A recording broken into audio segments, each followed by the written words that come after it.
மறைந்த முதல்வர் ஜெயலலிதாவின் போயஸ் கார்டன் வேதா இல்லத்தில் தனியார் செக்யூரிட்டி நிறுவன பாதுகாப்பு போடப்பட்டுள்ளது.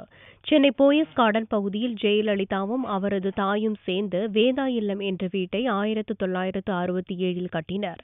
ஜெயலலிதா முதல்வரான பிறகு விடுதலை புலிகள் அச்சுறுத்தல் காரணமாக Z+ பாதுகாப்பை மத்திய அரசு வழங்கியது. கூடுதல் போலீஸ் பாதுகாப்பும் அளிக்கப்பட்டது.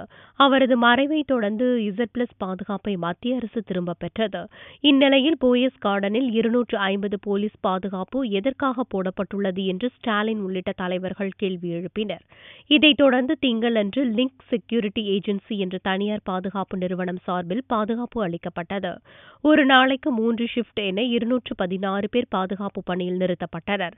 அங்கிருந்த போலீசாரின் எண்ணிக்கை 50ஆக குறைக்கப்பட்டுள்ளது.